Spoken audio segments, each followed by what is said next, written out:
toi. Parce que tu t'es confessé et que tu t'es repenti et que tu as abandonné, Jésus est effacé. L'une des armes les plus dangereuses avec laquelle Satan fonctionne, il détruit les enfants de Dieu, c'est la culpabilité. Et maintenant tu vas voir cet enfant de Dieu, il a dit ça, il s'est repenti de l'adultère. Ça c'était en 2014 et on est en 2025. Il me fait la même prière. Seigneur, pardonne-moi, j'ai commis l'adultère. Satan me tient captif. Il ne peut pas accéder aux victoires. Je parle à quelqu'un. Écoute-moi. Le seul effort que tu dois faire pour que Jésus te pardonne, c'est à deux niveaux. Ta confession, la sincérité de ton cœur qui t'engage dans une repentance authentique et totale. Ce n'est pas les affaires que j'aime 3 jours, tu j'aime quoi? Jésus dit à moi. Tu as simplement besoin de te confesser, d'être sincère. Et Dieu te pardonne. Non, marche à genoux d'ici là-bas. Pénis quoi? Jésus a déjà fait pénitence pour toi. Quel est l'acte que tu peux poser devant Dieu jusqu'à Dieu te pardonne? Quel est l'acte là? Cite-moi l'acte là. Si un acte d'un homme permettait que Dieu accorde miséricorde, Jésus ne serait pas venu. Si Jésus est venu, c'est parce que tous nos sacrifices et nos efforts ne nous aident pas à sortir de notre péché. C'est le seul sacrifice suprême, celui de Jésus. Ça ne nous sort pas seulement du péché, mais ça nous donne la domination sur Satan. On dit qu'il est effacé. Son sang est effacé. À l'époque, avant qu'il ne vienne, on tuait les boucs, les moutons, comme vous voyez nos frères musulmans faire. Mais ça n'effaçait rien. Ça couvrait. C'est différent. C'est pas la même chose. Il y a une différence entre effacer. Effacer veut dire ça n'existe plus.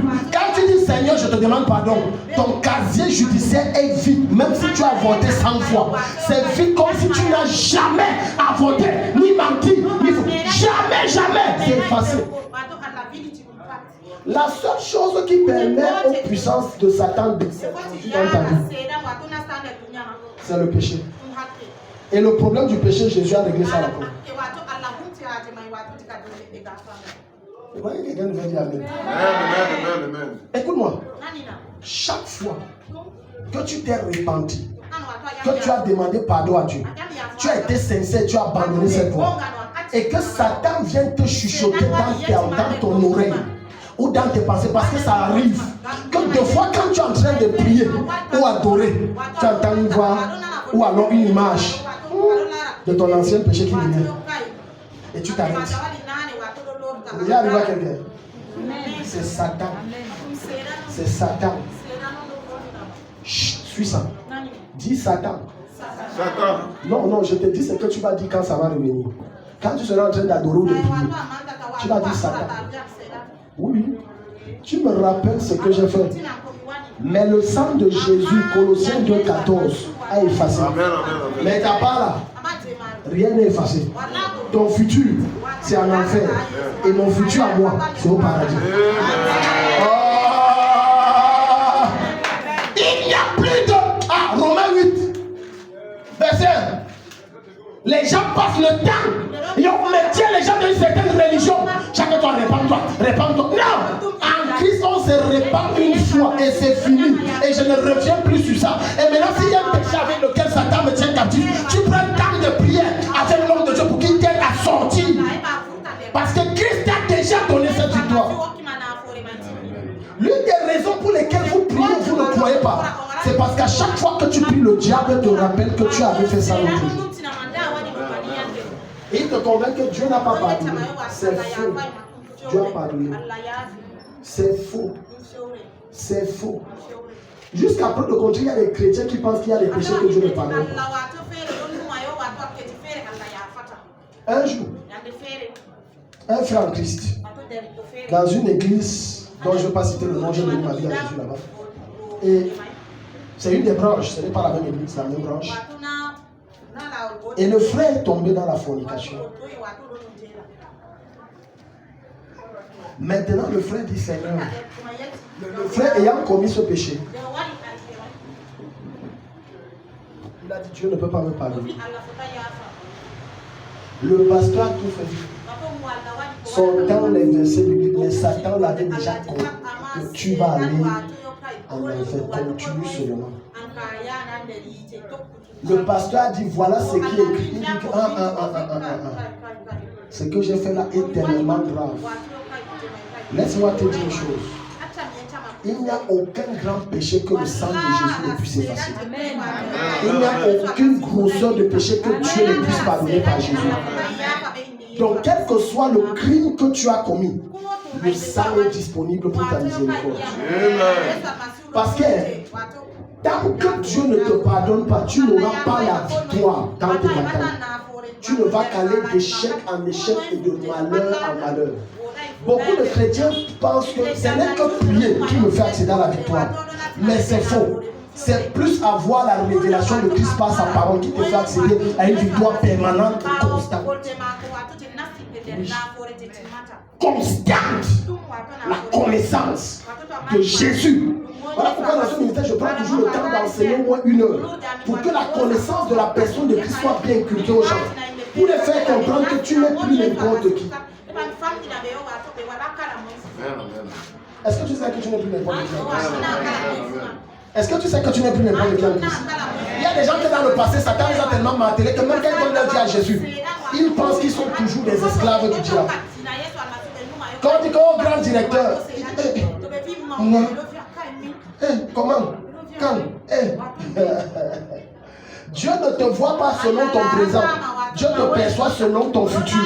Voilà pourquoi il va te dire, comme il a dit à Gédéon, lève-toi et va avec la force que tu as. Et Gédéon va dire, où sont les miracles? Où sont les signes et les prodiges que nos pères ont vus, ont palpé, ont touché, et nous on ne voit pas. Ils sont partis où? Dieu lui dit seulement, lève-toi, va avec la force que tu as. Vaillant héros. Vaillant héros. Pendant que les hommes peuvent dire pauvres, misérables, vauriens, Dieu t'appelle vaillant héros. Parce que tu as vu en toi la victoire de la croix pour libérer ta famille, ton village et les nations à travers ton élévation et ta pensée. Quelqu'un me dit Amen. Ben, chapitre 8, verset 1. Il n'y a donc maintenant aucune condamnation. Pour qui? C'est pas pour tout le monde. Non, c'est pas pour tout le monde. Pour ceux qui sont en Jésus-Christ. Pour ceux qui sont en Jésus-Christ. Attends, je vais te lire. Quand je faisais cette méditation, je suis tombé sur la version. C'est ma fille Sylvia Yaoudi qui m'avait donné ça. Une très bonne version. Il n'y a donc maintenant aucune condamnation. Entre parenthèses, aucune déclaration de culpabilité pour le péché. Ça veut dire maintenant Satan ne peut plus t'accuser. Dans le règne spirituel, il y a ce qu'on appelle un tribunal. Et le tribunal est à 2 dimensions. Il y a le tribunal des sorciers. Quand vous voyez quelqu'un a été frappé d'une paralysie, d'une maladie ou de n'importe quoi, sa sentence sort d'un tribunal de sorciers. Maintenant, je t'explique. Suis bien les principes du règne spirituel. Avant que les sorciers ne siègent dans leur tribunal pour décider quelle sentence ils vont te frapper, ils partent d'abord au tribunal de Dieu.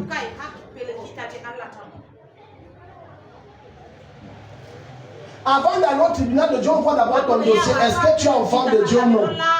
C'est un enfant de Dieu. Mais non pas voir ton père. Mais on ne peut pas se présenter chez ton père sans des preuves. Maintenant, quand il arrive, je t'explique comment certains chrétiens réussissent à être atteints par la sorcellerie. Jusqu'à tu dors, tu entends, on te gifle. Bam! Tes capes dans ton. Et tu te réveilles en parlant en langue. Alors que tu ne parlais pas en langue. Le feu, tu connais même le pam. Le feu sur toi. C'est le mur, c'est seulement le mur. Donc quand tu es un enfant de Dieu, les sorciers, et tu vas le voir dans Job chapitre 1, Job chapitre 2, se présentent devant Dieu avec ton dossier. Alléluia. Amen. Dans ton dossier, pour que la sorcellerie t'atteigne, il faut que tu sois fautif. Ça veut dire qu'il faut que tu aies commis un acte répréhensible Et quand il se présente devant le tribunal de Dieu, il utilise la loi constitutionnelle de Dieu qui te condamne, qu'on appelle la Bible. Satan n'utilise pas d'autre chose pour te condamner devant Dieu. Non, Satan utilise la Bible. Il dit, dans chapitre tel, verset tel, le livre de tel, il est écrit, papa, parce qu'il dit, c'est toi Dieu qui a dit. Voilà ça ici. Et Dieu ne peut se contredire avec sa parole. C'est pour ça que des chrétiens qui commettent des gaffes et ne se répandent pas, augmentent leur chance d'être atteints et frappés par l'ennemi. Parce que pour que Satan t'atteigne, il a besoin d'une condamnation. La plupart de vous, vous avez été victime de sorcellerie, c'est parce qu'il y a une accusation.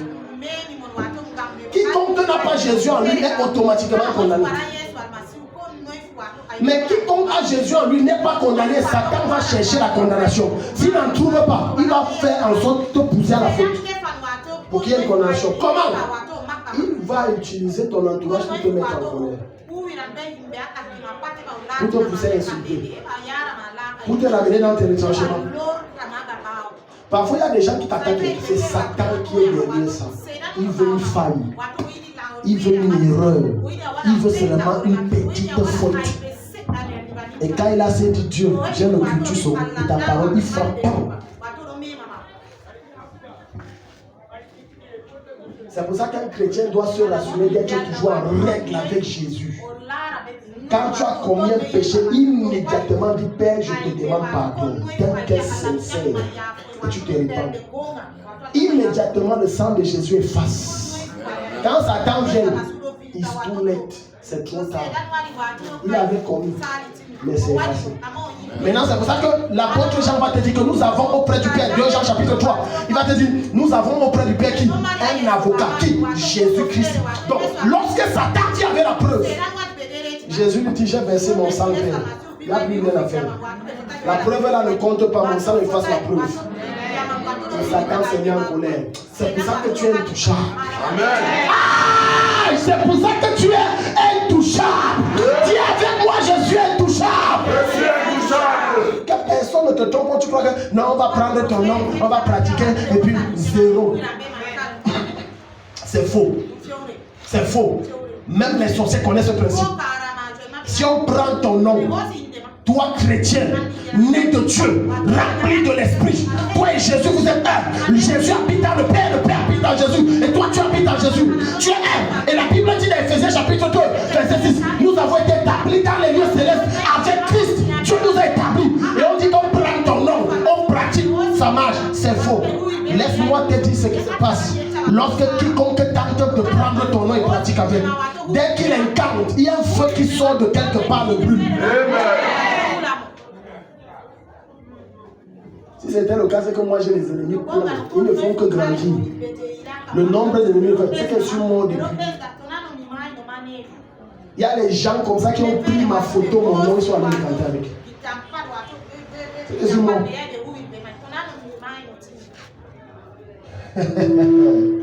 Dis à ton voisin, est-ce que tu connais même qui tu es? Est-ce que tu connais ton identité en Christ? Pour que Satan puisse t'atteindre, un sorcier ou un sataniste, il faut que tu commettes une faute. Tant qu'il n'y a pas de faute, il ne t'atteindra pas. Un jour, je vous ai raconté cette histoire, mais je vais la raconter pour ceux qui n'ont pas suivi. J'ai reçu une de mes filles spirituelles qui est venue. Oh, sa patronne a fait ci, sa patronne. J'ai dit, libère ton cœur. Sinon, on va te prendre. Libère ton cœur, libère. Elle a dit, je ne pardonne pas. Comment tu m'humilies comme ça? Et en plus, c'est devant. Non, je ne peux pas pardonner ça. Ça n'a pas fait 24 ans. Parle, paralysé. Il a fallu encore que Jésus utilise parle pour la tirer comme ça, il paralysé pas. Elle a tiré la leçon, elle a dit, on a fait les comme ça, il dit oui. C'est pour ça qu'elle t'a dit, laisse partir. Pardon. Tu veux parler à quelqu'un? Voilà pourquoi votre prière n'a pas de puissance. Et c'est pour ça que vous serez toujours les victimes du diable. Il y a un truc qui marche ici. On prie. J'ai dépassé le niveau. C'est avant été naïf, je prie. Ça a bougé, c'est ici maintenant. Ah, c'est ici, on prie. Non, maintenant c'est ici. Ah, non, c'est ici maintenant. C'est toi qui veux jouer avec ta vie. Pour la simple raison que tu ne veux pas être sérieux. Tu refuses de laisser partir. Regarde. Quand tu refuses de pardonner, Tu n'as plus seulement un ennemi, tu as 2 ennemis. Ennemi 1, numéro 2, Satan. Ennemi numéro 1, Dieu lui-même. Maintenant, Satan dit, ah, merci Seigneur pour la viande. Il détruit ta vie. Quand tu pries et tu chasses un esprit, il revient. Une deuxième fois, tu pries, il revient. Une troisième fois, tu pries, il revient. Ne prie plus. Pose-toi la bonne question. Qu'est-ce qui fait que ça revient? Jusqu'à preuve de contraire, les souris que nous avons chez nous nous enseignent. Tu vas faire pas. Il fait 3. Il revient devant toi. Devant toi, c'est là qu'il attend, tu parles. Et vos souris sont spéciales, mais chez moi, c'est comme ça. Tu fais comme ça. Il fuit top et après il revient. Mais pourquoi il revient? Il y a quelque chose qui le fait revenir. Il a le droit de revenir. Tape tes pieds, prends le balai, fais tout. Il reviendra. C'est son droit.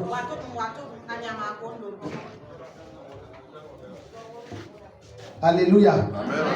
Pourquoi les autres témoignent, moi je ne témoigne pas? Pourquoi? Je ne comprends pas. Ouais, ma vie si. D'ailleurs, on a prié, non. Il y a un truc qui fait qu'il y a une résistance démoniaque. Il y a quelque chose qui est dans ta vie. Ça fait que Satan dit que je ne lâche pas. Je suis la pierre, je ne lâche pas mes situations. C'est pour ça que tu vas voir que moi je suis obligé d'aimer. La quantité et la qualité des démons que je chasse. I have to love. I have to forgive. Je dois pardonner, je dois aimer. Dis à ton voisin. Libère ton âme. Libère ton âme. Regarde ce qu'il dit. Il nous a ressuscités ensemble. Mas Cataliantor. Aïe. Dis avec moi, je suis ressuscité. Avec Jésus. Je ne te suis pas, je suis ressuscité. Avec Jésus. Je neutralise tout démon qui te fait dormir en ce moment. Dis, je suis ressuscité.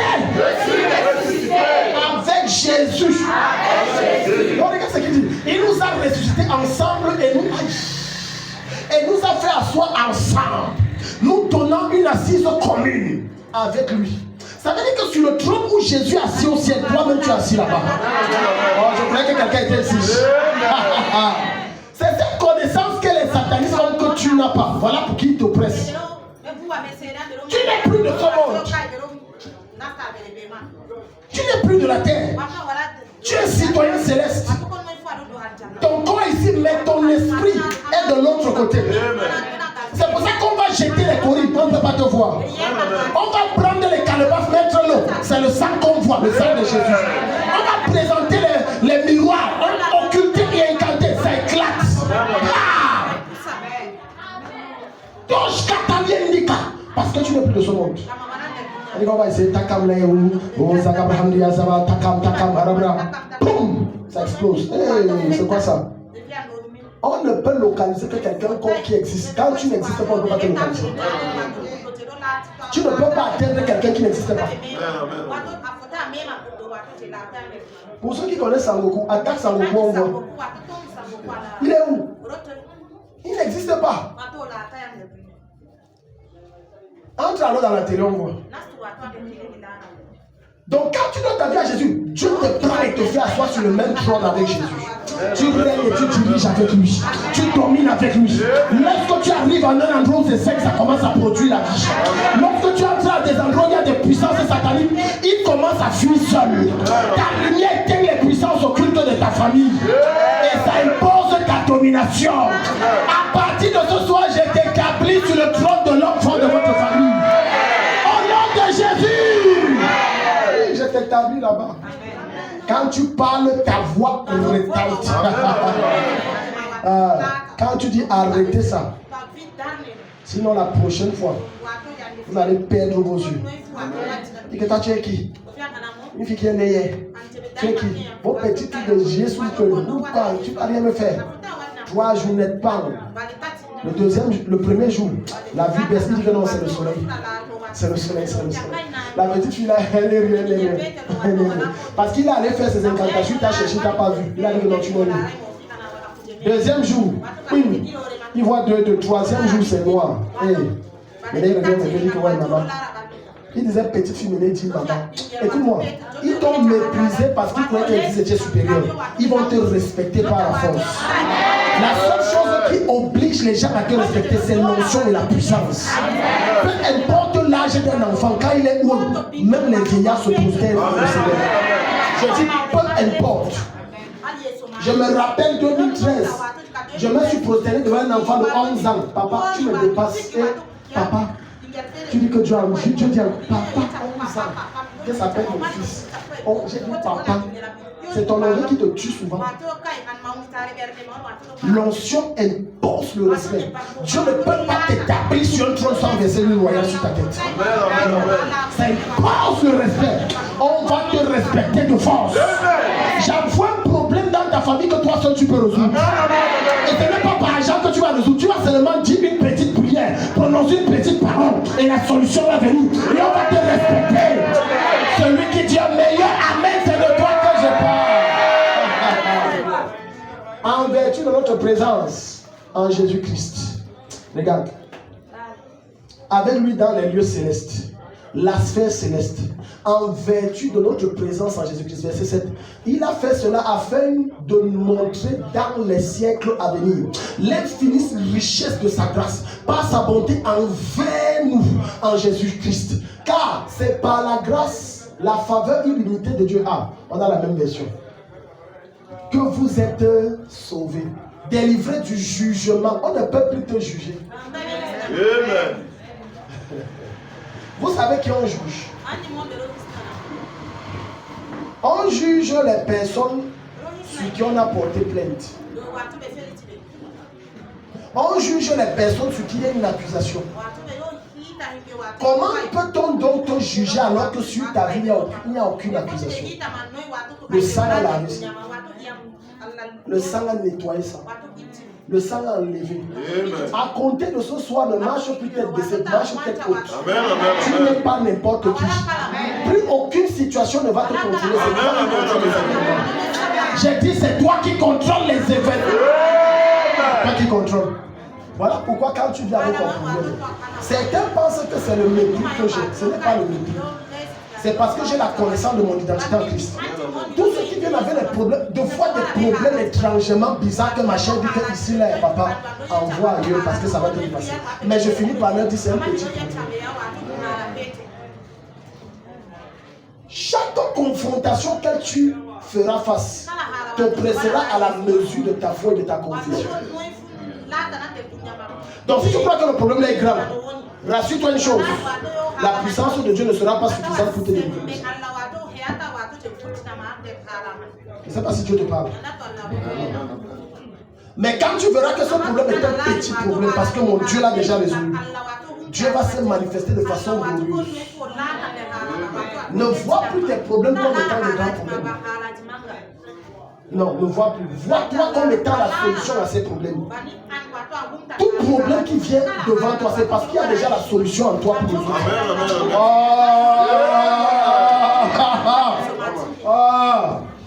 C'est la mentalité que Christ a mis en moi que je te communique. Je dis tout problème qui vient devant toi, c'est parce que tu as la solution pour gérer. Ce n'est pas moi qui dis. Dans le livre de Romains chapitre 8, le Seigneur va te dire par Paul qu'il n'y a aucun problème qui vient devant toi qui soit au-dessus de tes forces, parce que tu crées déjà une porte de sortie. Donc ça veut dire la solution est en toi. Dis à ton voisin, la solution est en moi. Face à ce problème, la solution est en moi. Face à ce problème, la solution est en moi. Alléluia. Amen. Donc ce petit démon qui a l'habitude les vendredis après les soirées, peut déjà venir te dire bonsoir. Pourquoi certains ont peur de rentrer?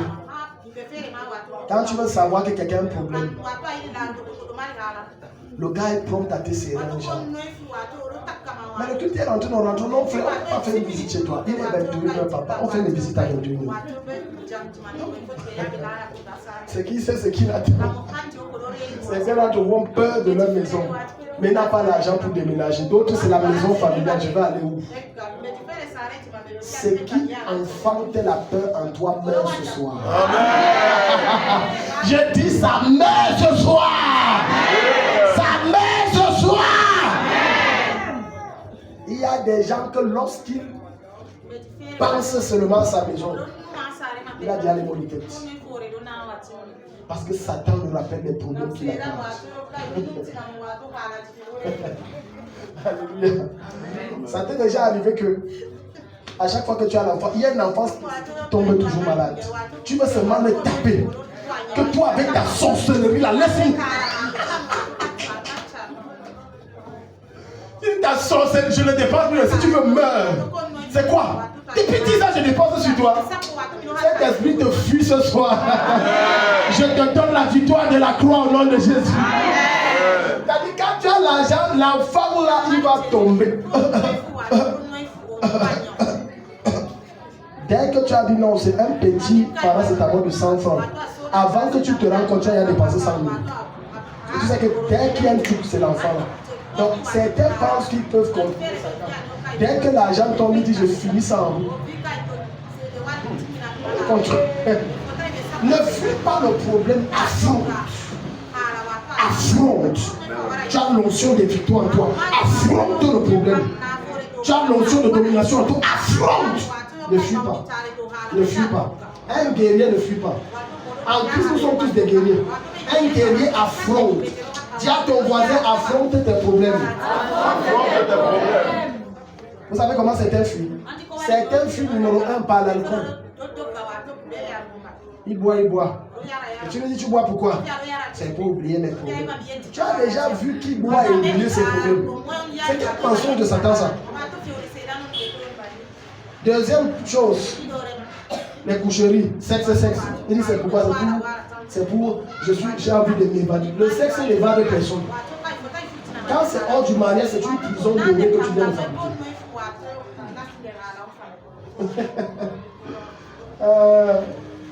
L'autre il fume. C'est quoi? Jusqu'à ses yeux, tu as l'impression que ça veut sortir des orbites. C'est quoi? Jusqu'à une tremble. Il y a quoi? Trop de problèmes. J'essaie. Toi, tu ne vois pas que depuis que tu fumes, tu ne fais que réfléchir. Ça augmente les réflexions et les soucis. Le ministère, si j'ai vu les choses, un autre comme si je peux finir 2-3 paquets par jour. J'ai dit, c'est quoi? Il dit, trop de problèmes parce que trop de problèmes. Je peux te dire une vérité. Si la cigarette réglait les problèmes, c'est que même si tabac ferme. Parce que moi-même, je devais acheter même 20 camions de 18 roues de cigarettes. On garde ça chez moi. Je fume seulement ça règle mes problèmes. Tu gaspilles l'argent. Tu gaspilles l'argent. Tes victoires ne seront pas possibles si ton cœur continue de s'attendre aux hommes. N'attends rien de l'homme. N'attends rien de l'homme. Si tu veux accéder aux victoires de Dieu, à la porte des chevaux, n'attends rien d'aucun homme. Attends tout de Christ. Les amens sont finis. La plupart d'entre vous, je vais dire une vérité qui va déranger beaucoup de gens de ce monde. Vous vous sentez obligé de vous endetter parce que vous n'avez pas tellement foi en ce que Dieu peut produire un miracle.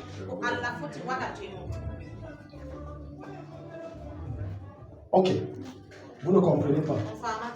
Ou vous ne voulez pas comprendre. Je te prends un exemple. Tu as besoin d'argent là. Parce qu'on doit chasser ton enfant.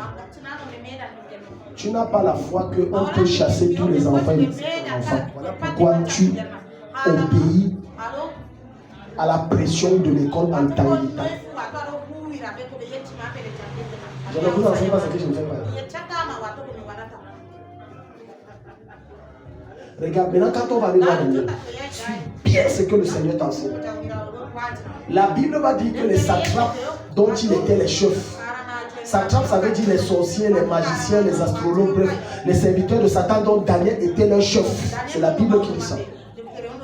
Vont dire au roi Darius, établis un édit, un décret royal selon lequel, au bout de 30 jours, comme le gars s'il nous montre qu'il est un grand prieur, qu'il est un grand jeûneur, et que tous les jours, 3 fois par jour, matin, midi et soir, il prie l'Éternel son Dieu. Mon roi, établis un édit, un décret, selon lequel personne n'adresse une prière à aucun Dieu, sauf à toi le roi. Le roi dit que c'est bien, un édit irrévocable, quiconque le fait, on le jette dans la fosse au lion. Tu sais ce qu'il a bien à faire? Daniel a fait comme si on avait dit aucun décret. Il a continué sa vie comme c'était d'habitude. Et quand il était confronté à la fosse aux lions, la Bible déclare les lions étaient devenus comme les petits chiots de la maison. Même aboyer, non pas aboyer. Regarde un homme qu'on appelle Daniel. On dit que tu sais ce que c'est qu'on te protégeait dans la fosse aux lions. À l'époque, ça me blaguait, père. Mais Daniel, il continue comme si on n'a rien dit.